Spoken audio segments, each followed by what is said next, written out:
So hi everyone, welcome to the IGAC Early Career Seminar. I'll introduce our first speaker. Today we're gonna start with Yuxuan Ren's talk. Yuxuan is a third-year PhD candidate at the Washington University in St. Louis. And the title of her talk is Black Carbon Emissions Generally Underestimated in the Global South as Revealed by Globally Distributed Measurements. So I'll let you take it away. Thank you, Amy, for the introduction. Let me share my screen.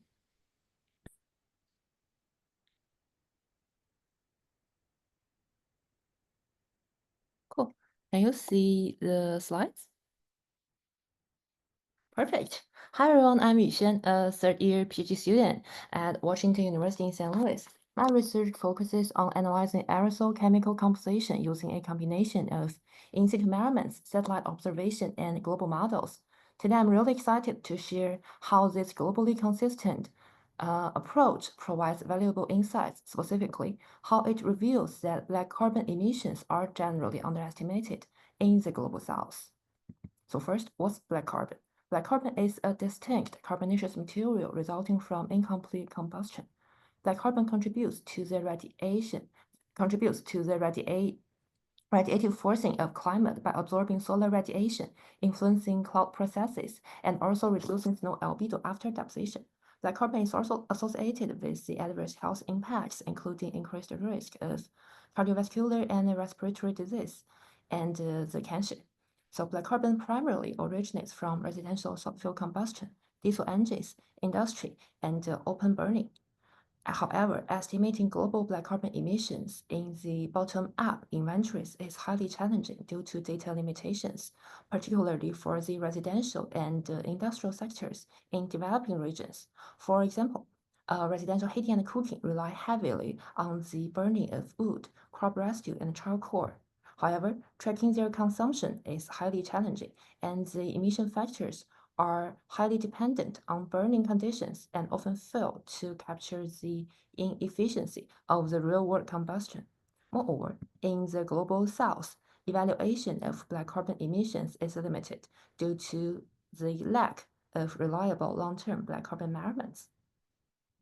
Evaluation of the emissions are performed by comparing the emission with the ambient measurements, which are linked through the chemical transport model. Accurate evaluation calls for the combined insights from both measurements and simulation. However, both domains have historically presented significant challenges. Let's go over them one by one. Starting with measurements, inconsistent techniques across regional networks and individual studies have led to a lack of data comparability. To address this, we operate the Globally Distributed Surface Particulate Matter Network, Spartan for short. Spartan's operation begins with preloading cartridges containing pre-weighted Teflon filters at WashU, which are shipped to each of these globally distributed sites. Sampling stations at these sites collect PM on the filter every 3 or 9 days, after which the cartridges are returned to WashU for post-winning and chemical composition analysis. The composition analysis is conducted in collaboration with Andona's group at UC Davis and the Rajan Party's group at WashU.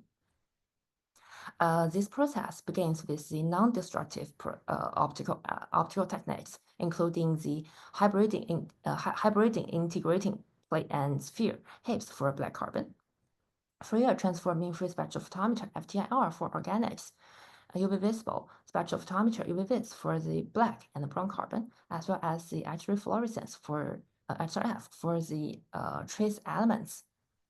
Following those non-destructive steps, a destructive step is performed, where the collected particles are dissolved into an extract. This extract is then divided for further analysis. One portion is sent for the ion chromatography, IC, to measure water-soluble ions like sulfate, nitrate, ammonia, while the other portion is analyzed using a aerosol mass spectrometer to characterize the organic aerosol. Besides this chemical composition analysis, Spartan stations are also co-located with a nephelometer and a thermometer, which are being operated together to provide the daily PM 2.5. provides the hourly PM2.5 and daily PM2.5 to LD ratios. Altogether, those three provides a full picture of the globally consistent measurements of PM. And all this data are publicly available to promote the usability for research effort. Currently, Spartan operates around 20 to 30 active sites, including those in the Global South, with sporadic ground monitors. For example, the Banjibara Brandy and also the Addis Ababa, Ethiopia. By maintaining identical instrumentation and standardized protocols across all sites, Spartan provides globally comparable data and enabling the robust evaluations of carbonaceous aerosols simulation on a global scale. So with this reliable measurements in hand, we then relate the global black carbon emissions to ambient concentrations using the chemical transport model GeoChem. Historically, global simulations have been performed at a coarse resolution of around 200 km.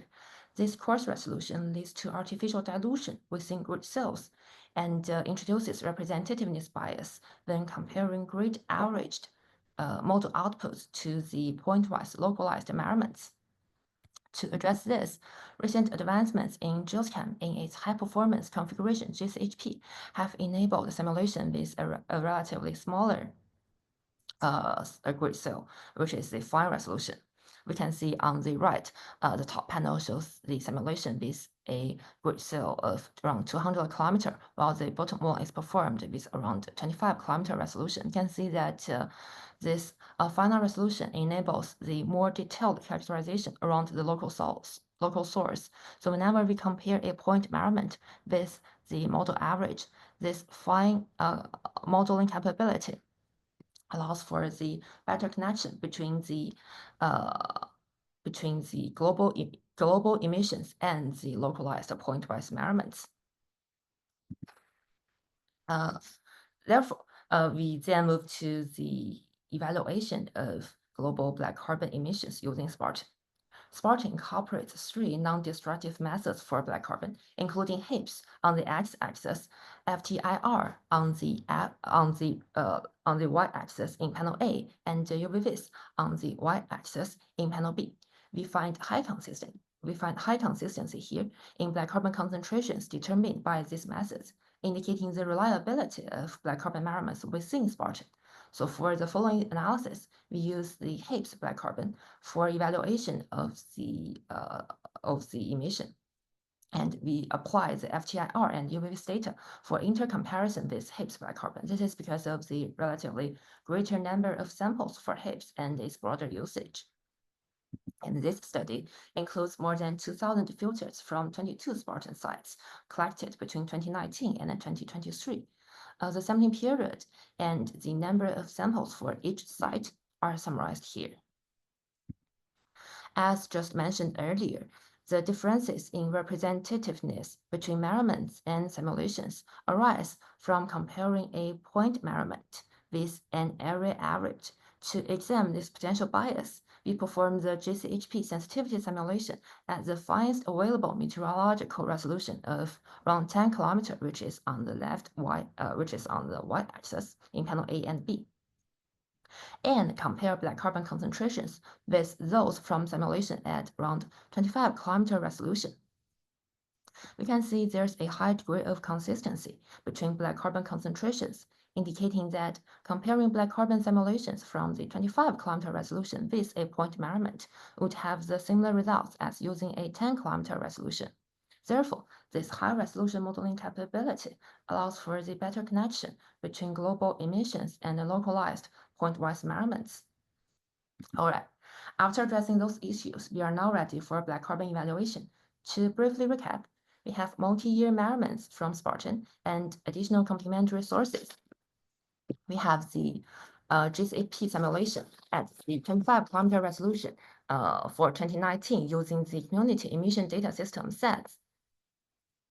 The central figure shows the global distribution of ambient ground-level black carbon concentrations.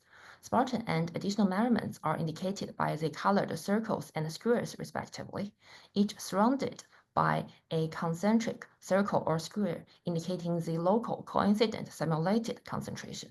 For example, in Addis Ababa, Ethiopia, the inner circle shows the measured black carbon concentration exceeding 4 microgram per meter cubed, while the outer ring reflects a much lower simulated concentration, which is around only 1.5 microgram per meter cubed. Both simulation and measurements indicate the pronounced spatial heterogeneity of black carbon concentrations, with identified hotspots in cities in the Indo-Gangetic Plains, Eastern China, Southeast Asia, and Sub-Saharan Africa. Moreover, this model measurement comparison shows a clear regional contrast between developed region and the global south. In developed regions in northern mid-latitudes and Australia with relatively low black carbon concentrations, there's a high degree of consistency in the spatial variation between measured black carbon concentration on the x-axis and the simulated black carbon concentration on the y-axis. We can see there's a high R-square of 0.73. This consistency reflects the availability of relatively accurate emission data in these developed regions. In contrast, we find a pronounced model measurement discrepancy across regions with relatively higher black carbon concentration in the global south, with underestimates at most sites and a substantial overestimation in Beijing. Notably, the average simulated to measurement ratios are biased low.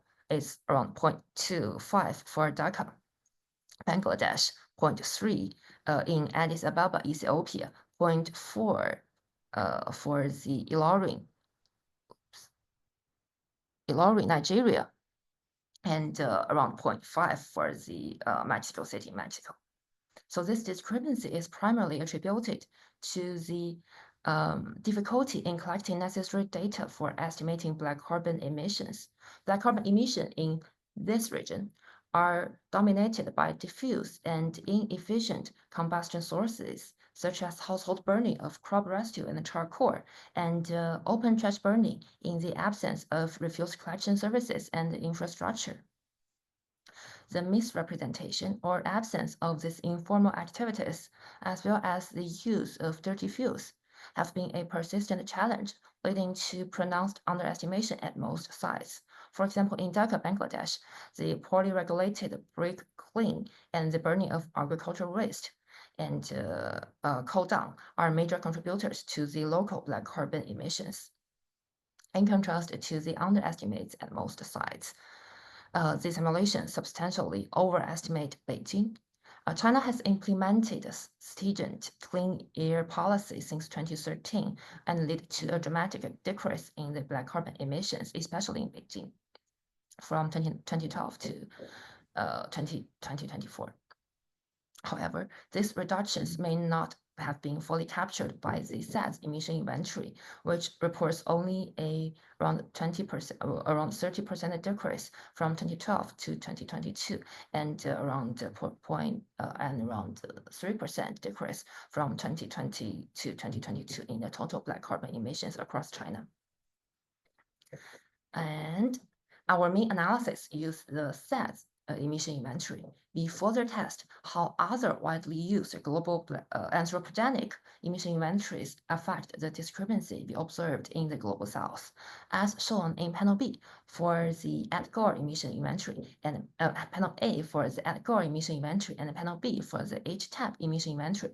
Despite slight differences at individual sites, we find that the comparison using SADS, Al Gore, and HTAP generally shows the similar results. The simulation remained biased high in Beijing and biased low in most African and South Asia cities. This indicates that accurate estimates of black carbon emissions in the global south are a common challenge across widely used global anthropogenic emission inventories. Alternative explanation arise from black carbon loss through wet deposition and meteorology. However, the consistent pattern across sites with diverse precipitation and meteorological conditions, such as the semi-arid area like Addis Ababa, and also the moist locations like Dhaka, indicates that these two factors are unlikely to fully account for the discrepancy. In our main analysis, we use the JOSEF-P with default scavenging. Sensitivity tests comparing JOSEF-P on the x-axis with mirror2 on the y-axis meteorology show strong consistency in the simulated black carbon concentrations. Similarly, comparison using an alternative wet deposition on the y-axis yield similar results, indicating that wet deposition and meteorology are unlikely to fully account for the discrepancy identified in this study. Last but not least, I'd like to discuss the uncertainty associated with the mass absorption cross-section, MAC. Optical methods measures absorption and rely on this MAC to convert absorption into black carbon mass. These MAC values vary with aerosol composition, mixing state, and morphology. Spartan uses the widely accepted MAC of 10 square meter per gram at 633 nanometer for HIPS as recommended by the improved network. However, some other studies use MAC values that deviate from the traditional value of 10. To address this potential bias, we conduct a sensitivity test using an uncertainty range of MAC from 7 to 13. In this study, using the traditional MAC of 10, yield the high model measurement consistency in the developed region and a substantial discrepancy across the global south. Alternatively, applying a MAC of 7 in Spartan would improve the agreement in developed regions and partially address the overestimation in Beijing. Conversely, using a MAC of 13 would slightly mitigate the overestimation in the underestimation in the global south. Despite the uncertainty associated with the exact MAC value, the overall conclusion remains that black carbon emissions are generally underestimated in the global south. To summarize, we evaluate black carbon emissions from the widely used emission inventories with Spartan measurements using GeoScan to link the global emission inventory to the localized point-wise measurements. We first demonstrate the robustness of the long-term, globally consistent black carbon Spartan dataset. We then find the high model measurement consistency in developed regions, as well as the pronounced discrepancy across the global south.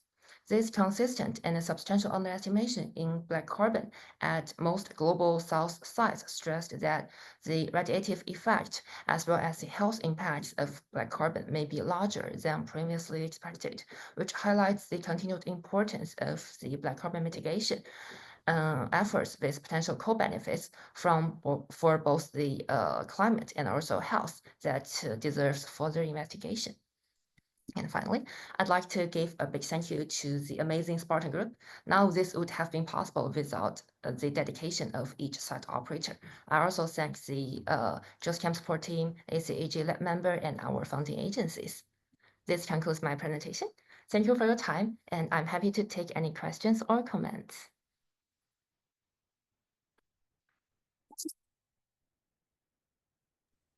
Great, thank you so much. That was super interesting. Thank you. Yeah, if anyone has questions, feel free to raise your hand or pop them in the chat and we can read them off. And yeah, I can start with a question. I guess I'm just curious about like your next steps and if you're going to continue working in this black carbon space or if like other people in the group are going to work on emissions, I don't know, emissions development, emissions inventory development. I don't know. Yeah, I'm just curious what the next step is. Actually, this kind of related to the next step within the group that we found that because from my research, we found the black carbon concentration may be higher than expected, and from the work from the other lab member in my group, we find that dust concentration may be lower than expected, and combining this higher black carbon and lower dust, this would lead to a relatively more controllable controllable PM 2.5. So what we're gonna do next is probably here we identify that the global emission inventory are biased, and we are trying to find some regional emission inventories which could provide more accurate data. For example, we could find the UNEP in the Africa, and we are still in the process of collecting other relatively accurate or more representative emission inventories, and we wanted to combine those different regional black carbon emission inventories and do a simulation to compare this with the Spartan to see whether this could provide a better answer to the current status of black carbon or not. I see. Interesting. Governor, feel free to Yeah. Ren, that's a wonderful presentation and very insightful one. So from the region I'm coming from, you know that surely I've been interested in West Africa. So if you look at the distribution of the black carbon concentration, I think within Africa, there's a point that you showed 3 squares. Yeah, I think that's a slide. Yeah, slide 10. So somewhere over Ghana, I don't know whether you know where Ghana is, where we have the protrusion and a little south there. So you showed 3 squares, one green, one red, and the other yellow. Can you explain? Because I realize that there is no Spartan site there, but these sites have aeronet sites, about 3 aeronet sites, one in Ghana, one in Togo, and I think one in somewhere Burkina Faso. So if you can elaborate on it a little so that I can get the reason why you have those 3 squares there. Definitely. Great question. So actually, for this map, I use the circle for Spartan sites, and we have around 22 sites in this map. And for the square, this is the black carbon measurements I collected from other published networks or individual studies. So for example, in the US, they have the improve and the CSN, but here for the Africa, I collect the studies which are lasted longer than 6 months consistently and covered at least 2 years of the measurements. And I'm just trying to incorporate as much as possible the reliable black carbon measurements within this comparison to see how the overall comparison between emission and the measurements looks like. And in terms of the AeroNet site, that's a great point that actually we are also trying to look at the absorption directly using the AeroNet AOD. But just it's so hard as for the absorption AOD, it requires a lot of data cleaning and data screening. And after that, there actually isn't much data left. But actually within Spartan, we also have a nephelometer and a sophtometer together with the sampling station. So in future, we still hope that we could at some point to combine those AOD analysis together to directly see the absorption effect of black carbon besides its concentration. And another thing I want to mention is that actually we do have a pretty good low-cost sensor network in Africa, especially from Togo, Ghana, those areas. What we could do next is that if we calibrate those low-cost sensor data good enough, we could consider to apply a consistent black carbon fraction. And then we could see how this match with the simulation, which could provide some extra insights given the relatively sparse ground monitors in this region.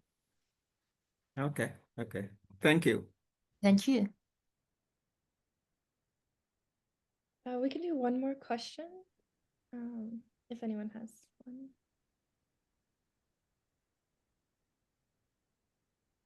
Okay, if not, we can move on to our. Or Simone, did you want to ask something? Sorry. I have one, but I'm not sure I can quite phrase it, so I'm a bit hesitant. So this discrepancy that you're talking about in the south, I'm not sure, where does all the emission factors that you're using in the model, where do they come from? Have they been measured both in the global north and the global south, or are they mostly coming from the global north? So that's why they're biasing. So the north is like you're getting a good agreement for those sites, but you're struggling with the southern ones? Exactly. That's a great question. Actually, when the when they combine the emission inventory, there are two parameters which may lead to this bias. First is the total emissions, like what's the amount of the charcoal or the fossil fuel you are burning. And the next is the emission factor. However, for this emission factor, yes, you are right. Actually, most of those emission factors are based on the environments in the global north, which is the developed regions. We can imagine that burning stoves may have a different emission factor than just the controlled lab measurements of that emission factor. So in the current status of that global emission inventory, they are actually they combined some local measurement data, but the other majority of the data are indeed from the lab. And for the in the lab, if you are using a controlled chamber to test the emission factor, we could imagine that there are differences from the real world measurements. So that's indeed a great source of uncertainty for the emission inventories in the global south. But And I think it's also then like the global north might have focused more on the sources of black carbon in the global north than the sources of black carbon in the global south. exactly. So that even though it's lab experiments, it seems to fit okay for the global north because it's the right sources, but it's not necessarily the same sources that you have in the global south, and therefore the lab measurements don't really apply as well. That's a great point. Actually, a good example for this would be the open waste burning.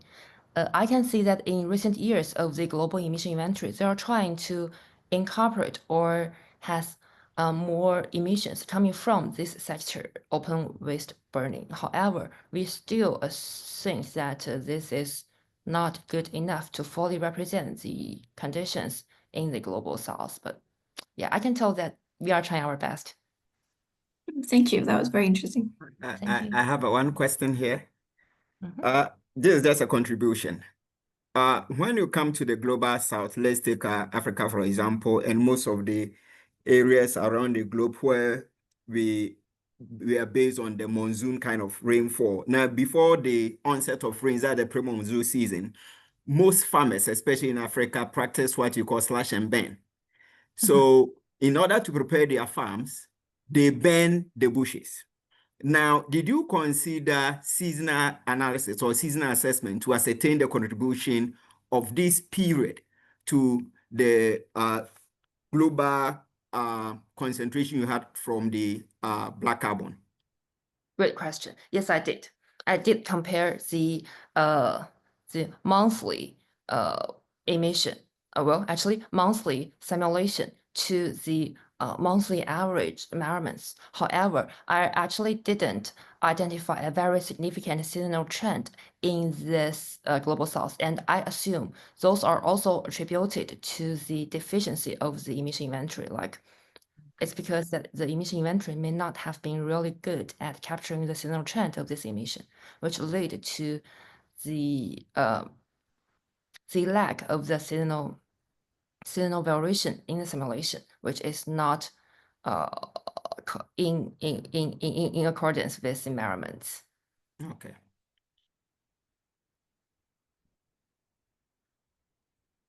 Great, thank you so much. Thank you. I'll introduce our next speaker. So we have Carolina Monteiro, who is a third-year PhD student at the Max Planck Institute for Chemistry.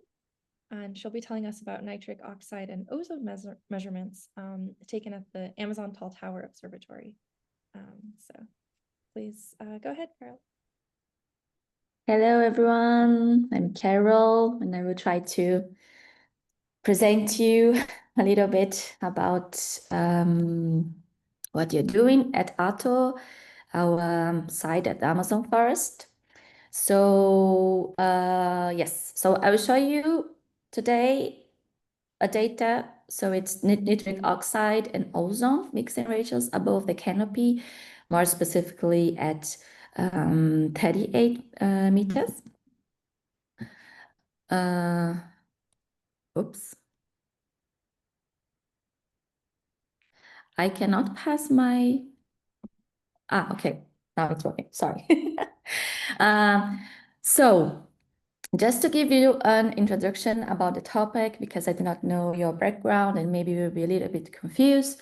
So when we are talking about NOx, we are talking about NO and NO2 together, and they have a very important photochemical cycle, if I can say that, between NOx and ozone. So the NO reacts with the ozone, and then we have NO2 and oxygen, and then this NO2 comes back to NO, and this process happens so fast, and it's really hard to distinguish NO and NO2, and this is why we call NOx. And if the life would be easy, we'll be fine. But we have other things, of course. So we have ozone and biomass burning, and also NOx that is formed by the lightning coming from the mid and upper troposphere. And NOx, when we talk about NOx and their importance, I just will show you a little bit, but it's important to highlight that we also say, oh, NOx is a very important compound for the atmospheric chemistry and atmospheric oxidation capacity. But the NOx will not control itself the oxidation. The thing is, the NOx will control the OH, ozone, and NO3. And these three are the important oxidants of the atmosphere. And when we are in the Amazon forest, for instance, we have a lot of biogenic volatile organic compounds that we call as BVOX. And our oxidants will attack this BVOX, and we will have the formation of radicals. And the NOx and all this process that I'm not going to details now because I don't think is important for now. We also control and form HONO, HNO3, and organic nitrates that we deposit on the leaves. We have already some studies talking about this. And this is really important for the aerosol formation and growth. But we do not know how much NOx is being emitted by the ground, because this is the main natural source that we have. So we do not know how much is staying below the canopy and how much is escaping. And this ratio, it's called reduction factor. And we do not know yet. We don't have a number for this in the literature. And this is what we are looking for, because it's really important for the models and to understand the chemistry in the boundary layer. And for that, we have the Ato site in Brazil, is in the middle of the Amazon forest. Most people know this really orange and white tower. But actually there we have 3 towers. So this is the main one. It has 320 meters. It's really high, but we also have this one here that is gray. We call this one instant tower or walk up. It's a walk up tower, so we go up with stairs. And this one has 81 meters. And here it's our main measurements now, and this is the data that I will show to you. So basically, here's the tower, okay? And in all these heights here, since 5 centimeters until 79 meters, we have tubes going down and going to our container that we control humidity and temperature. And then there we have instruments measuring NO, ozone, and CO2 and water vapor. Today, I will not show you CO2 and water vapor. I will focus more on ozone and NO. But I just would like to highlight that the canopy there has around 34 meters height. And at 38 meters, it's the height which we are measuring NO. Unfortunately, we are having some problems that I can talk to you later. And we are not measuring NO in all heights yet, but until the end of this year, we will have the whole profile. And then with this data here that I'm talking about, this NO at 38 meters, we could see a trend that it was really cool to see this trend, and we call it morning flash out. So every day, almost every day, because I will show you all the things, we have a very defined cycle, diurnal cycle. So during the nighttime, we're not expecting to see any NO, and it's fine. But then in the first hours of the morning, so here in this graph, just to explain, this yellow background, it's the daytime, okay, because here's the time is in UTC and there is -4. So here I'm showing you the daytime. The red line is the NO and the blue line is the ozone. So very close to the sunrise, every day in the first 2-3 hours, we have this increase, this really huge peak of NO. And unfortunately, now I cannot explain to you the difference. Again, I mean about intensity. So for instance, not intensity, but here, for instance, it's 100 ppt. Here is 600 ppt. I cannot clearly say, oh, it's because of that or that. No, but we have the same trend, the same behavior. And yes, so this happens every day during the day, and then afterwards it starts to decrease and then goes to 0 during the night. Then here I'm showing a very ugly plot that I made, but because I'm showing to you exactly how I was thinking and how I was looking and trying to figure out if I could see anything, I mean, during the months and the seasons. And then, okay, so this peak that I mentioned before, it happens in all seasons. Doesn't matter if you're in the dry season, wet season, because there we define in wet and dry and not in the normal seasons, if I can say that. So it happens every month, doesn't matter. And yeah, but then here during the night, I could see a few months with some peaks, and it's not what we expect, right? Because during the nighttime, we should have almost no NO. And then I started to think about, okay, what could be? And then I saw this day. So this day is in April. So it's 20th of April 2024. And this is the data for the whole day, exactly as I showed you before. And then, this peak here. And I was like, oh, come on, what is this? I do not know what is this. But during my master's, I did a study about lightning. And then I said, maybe could be something, right? And then unfortunately, I do not have the eddy covariance data for the whole period of my data, and it's not also in the same resolution. But they sent me recently, the Micromet team at ATO. They are measuring there at some heights, and they could send me this at 35 meters. So it's really close to my measurements at 38 meters.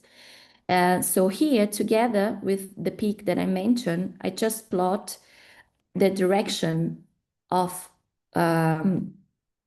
the vertical movement exactly at the same time. I know that this is not the best way to see and compare the flux, but I do not have measurements at all heights, so this is what I could do with what I have now. And so here we can see that during the peak, the motion, it's most of the time going down, and so it's downward motion. And then with a colleague that is helping me to make these plots, we started to look into the satellite data and lightning data. So here I decided to show you, because we did this recently, and I do not know if I'm more confused or more happy about it. But it's always good to have to share, and maybe we could have some insights together. But this green point here is ATO, here is Manaus, and satellite data, and these yellow points are lightning. This square here has it's 100 kilometers, And we could see that since 1, here's the time, so it's 1, 2, 2:30. We have the system, a lot of systems passing here, convective systems, but not as I would expect, I have to say. And here I suspect that it's a gust front, and we already have some studies saying that the gust front can also bring things that is forming inside the cloud. So I suspect that this peaks is coming from the lightning formation, but I cannot prove yet because I'm a little bit confused about the time, is because the system is here really earlier and not exactly here, but maybe we could have another system that is coming from here, and maybe the gust front from this system, if it has, it's bringing the LNOx that it formed before. So this is some suspicions that we have, but as I said, I cannot prove now, but I think it's really interesting to show and bring some discussions. And another thing that is interesting, so I'm sorry for this plot because it's in Portuguese, I took from the Brazilian government, but here it's showing the accumulated rainfall during the year, is the climatology. So based on this, we can define the dry season and wet season of the region of the, this is from Manaus, so it's the closest city that I could have this data. And also, we have this work from a brush 16 that shows the flashing rate for the same site. So this green line here is Ato, and this red line here is Manaus. So we can clearly see that we have the peak here, right? But as I showed you before, this peak actually doesn't coincide with the wet season, actually coincide with the dry season. I mean, in the end of the dry season. So the Amazon basin, it's an example of this mismatch in the rainfall and lightning along the year. And maybe you can look for this paper afterwards. And why I'm mentioning it, because it's really, it talks about the Tolman effect. So when we have, for instance, a lot of biomass burning, this will influence in the lightning activity. And I'm saying this, why? Because here, exactly when we have the peak of the lightning, it's when we have more burning in the Amazon forest. So this peak, it's caused by the intensity of the biomass burning in the season. And then I decided, okay, I will try to plot the data divided in daytime and nighttime of the NO. So here's NO data. This line here is daytime. The dotted line is nighttime. I tried to put the colors like blue, cold colors as wet season, and warm colors as dry season. Do not work so much, but I hope that you can understand. It's not a year, it's a continuous data. So it's from November 23 until January 25. And then here, I noticed these two peaks in the daytime data. And then this month coincides with this peak of lightning. Of course, it's not so perfect because we have different seasons, right? It's not a climatology, but we can see these peaks here exactly when we have the peak of lightning. And I did also, it's almost the same results, but here I just integrated the peak that I mentioned. Remember the morning flush out peak during the first hours of the day. So I integrated this peak to see if I could see any trend through the months that I'm measuring. And then again, I mean, the peak, it seems to be more intense when we have more lightning. So yes, I really think that the lightning activity will influence the NOx measurements, or the NO in my case, because I do not have NOx yet, that I'm measuring close to the ground. And then similarly to the NO, I also plot ozone at 38 meters, and we can see that it also has a trend during the year, but ozone I have in different heights, right? So this plot here that I'm showing you, okay, is just an example because I will show you all months afterwards. So here is for the month 8, so it's August, hourly averages of ozone in all these heights. So here it's 5 centimeters and going up the tower until 39 meters. Okay, so keep this in mind, and then we jump into this. So here's January, February, March, blah, blah, blah, until December. Okay, and then if we match the months of dry season and wet season, we clearly can see a trend. And this is really important because we have other people also studying the BVOX measurements at ATO, and also we will have different patterns between dry season and wet season, and the ozone will be very important for all this process. So in the wet season, we have lower values and not so much difference between the nighttime and this sunrise effect that I mentioned before with the NO that could also influence, of course. So yeah, so this was really cool to compare and to see. And I mean, I know that all this, it's not so much to show actually, but unfortunately, we are having problems with the NO, with our NO measurements. So we are building our own blue light converter. This is the how we call what is this BLC means. So that means that we will convert our NO2 to NO back, and then we can measure with the difference, we can measure NO2. But unfortunately, the ones that we have in the literature, it was not enough because we have really low values and we couldn't measure. So we are building our own since 1 year ago because we had a lot of problems, and this is why I'm late in the measurements. And also we will put this in all heights of the tower.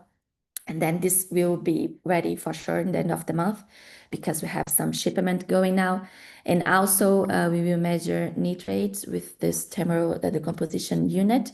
And then we hope that we have more data about chemistry, right? And because of the vertical data that I showed to you, unfortunately, they have 5 minutes and 30 minutes average, but our data is 1 second, and we want to have one eddy covariance system that has 1 hertz of resolution. So yeah, so we are sending this to ATO also now, and then we will install it and hopefully have more insights about the NO flux within the canopy. We are also planning to install the isotopes clock to just talk together with our eddy covariance system.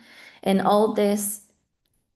with all this, I will also continuing to do what I showed to you about the lightning, but because for me, I want to distinguish between what is the NO that is coming from the lightning, what is the NO coming from the biomass burning, and what is really coming from the ground. That is my natural source, because I think this will be very important for the models and future research projects. Yeah, so thank you so much. Thank you so much, IGAC and everyone involved. I think it's a very opportunity to show a little bit what we are doing.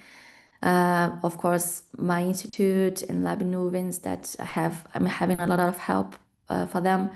And most important for ATO team, we have a huge team at ATO that without them, we could not do any of this. So yeah, and this is me, Hartwig, and anyway. So that's it. Thank you so much. Okay. Great, thank you so much. That was super cool. We have time for a couple questions if anyone has any. Yeah, I have one. Feel Yeah, free. Carolina. In fact, that's a wonderful thing you've done. I think when I was starting my PhD, I started something on the covariance and stopped halfway. Okay, so so you've done pretty well. Now, you were talking about the dyna trend for both ozone and NO, and there's something I want to check here. Now, ozone and NO are always moving in opposite direction. Whenever one's concentration is low, the other increases. Now, one thing you also need to look at is the impact of the missing layer height on the NO concentrations and the ozone. For example, if you look at your plot, beginning 10 a.m. to just come back. 1 p.m., you have the development of the convective boundary layer. Yes, So yeah, exactly. you see, it develops from 10 up to around 12:30 thereabout and start decaying. So if you look, so you see the development from around 9:50 thereabout through to 1. So you have to capture the impact of the missing layer height, the development of the convective boundary layer on the concentrations there. So I was thinking, I don't know whether your department, it would be possible for them to also launch an ozone sonde. I don't know how the canopy is.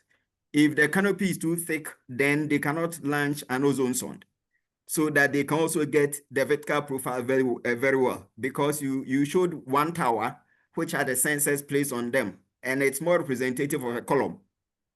So if they can get the distribution a little horizontally, then it can also help. That's the future stuff I'm suggesting.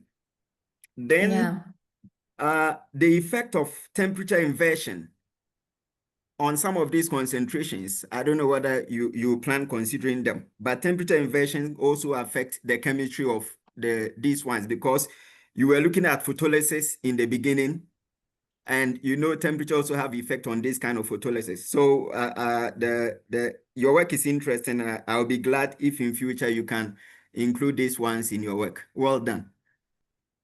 Thank you, thank you. Yes, actually, and I'm thinking about, because I need to talk with the micromet team, but I'm pretty sure that they have temperature and all the data. So I'm thinking about asking them if they could send me this data as well. Then I can at least see a little bit about radiation and temperature and all this. But yeah, thank you, thank you. Yeah. And about the radiosondes, yeah, I need to think, because it's this tower, we have a lot of trees. It's really, so I need to think maybe how I could do, but maybe in the other tower, it's open, so I could do it. Yeah, thank you so much. Thank you too.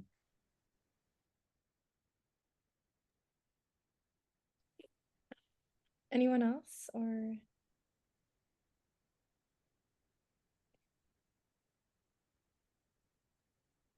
I mean, I can ask a lot of questions, but I can also just go and talk to Carol in the office. So if anybody has questions, you can also put them in the chat if you want us to read them out loud.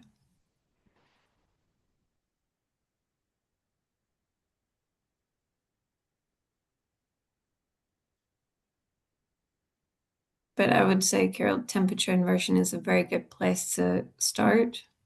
Is my experience with the same kind of measurements in forested environments. I was actually wondering with this, so these NO peaks in the morning, you think they're coming from, so flush outs, you think they're coming from below the canopy and then flushing out of the forest, I assume, and that's why you're measuring them in the morning above the canopy. Is that the idea? So I have two ideas about it, actually, because I think we have, I don't think the ground, it's the only NO that I'm seeing at 38 meters. Is the only source. I think we have a lot of NO, and there exists something like a pool and a deposition on the leaves that somehow during the morning this is being emitted and coming out. So, and I really strongly believe on that. So this is what we are planning to change now in September, because we want to put another inlets below and higher, and then we can compare and see. Do you have Hono measurements? No, not Okay, yet. I think I remember a study from back when I was looking at photolysis of particulate nitrate. There was a study looking at exactly, well, nitrate photolysis on leaves and how they saw something going on. And I think that was probably Going also on, mostly yeah. in the morning. So that could explain it, because I wouldn't expect below the canopy, except if like you have no ozone left, that the NO coming out of the ground would make it all the way to the top, because it would react with whatever ozone you have left below the canopy before. Yeah. So a lot of it would turn into NO2, which of course, if it's flushing a lot of NO2 out, would also photolyze into NO. Yeah. But that is a massive ground source if you get up to 600 ppt coming from below. But in this case, you also have very little ozone. So if you look at this specific day, the top panel, and you see that you have no ozone left below the canopy, Yeah. and that's like, so maybe it's this dip in ozone is because you're flushing out the measurement, A like lot of NO. a Yeah. lot of no ozone, like there's no ozone below the canopy, and that's flushing out, that will dilute the ozone above the canopy, like the measurements you're doing right there, and you'll have high NO. That's the only explanation if it's coming from below. Yeah. And otherwise, it's a lot of NO2 or something else being photolyzed to give you a lot of NO that then reacts with the Yeah. ozone. Yeah. But you should be able to see Yeah. that from your ozone measurements below the canopy if you have that for that specific day. Yeah, I have, and I'm thinking about now with the micromet data, I will try to have more highlights about the ozone flux, because I think it will help me in the meantime. I do not have the NO flux. So this Yeah. is what I will try to do, because of course I have the ozone. Yeah, I have the ozone, the whole height. Very interesting. But yeah, yeah. Hi, Caroline. Can you hear me? Hello. Yeah, so just an interesting observation. Maybe you might have mentioned this and I missed it. There's a very sharp spike in the transition between the two time durations. Maybe you might have noted this, but could you have an idea what the very sharp might be? Because maybe my experience might be in the urban areas, because the transition is usually very a bit gradual. Is there anything that you can say maybe we might have contributed to the? Sorry, can you Yeah, hear me? sorry. Yeah, could you repeat, because I could not hear you properly. Can you just repeat what your question? Can you hear me better now? Yeah. Yeah, so I was just noticing the sharp NO2 peak between 9 a.m. and around midday. And it's very interesting because usually most of what I see in the urban areas, the spike is not usually that sharp. It's usually a bit gradual. And in the forest areas, could this be characteristics of the height or the contribution from the different sources, or it's just what the data says? I don't know if it makes sense. Yeah. Simon, did you listen? I mean, I don't know. I'm not listening well. I think the question is basically because it's like usually with NO at daytime, it has like more of a gradual increase and then decrease with sunlight, but this is very sharp. So do you have any idea why the peak is so Yeah, sharp? yeah. Okay, I'm sorry. I'm sorry. My phone is not good. Yes, okay. The thing is, during the first hours of the day, we have the increase in divorces. So the first idea that this is what we call the morning flush out is because when we have the sunrise, we increase the strength of these vortices that could that now can go deeper into the canopy, and then it will bring this NO that it's because during the night it's kind of stuck close to the ground because we do not have this vertical motion. But then when we have the sunrise and increase in the temperature and so on, then we have the increase of these vortices that can bring this NO from the ground to upper levels. So this is why it's like this. I mean, why we have this huge peak, I mean, increase in the first 2 hours, let's say, but this is what we think that it's happening. We will only able to prove this when we will have our eddy covariance measurements, so the NO fluxes together with this, and I hope that until the end of this year.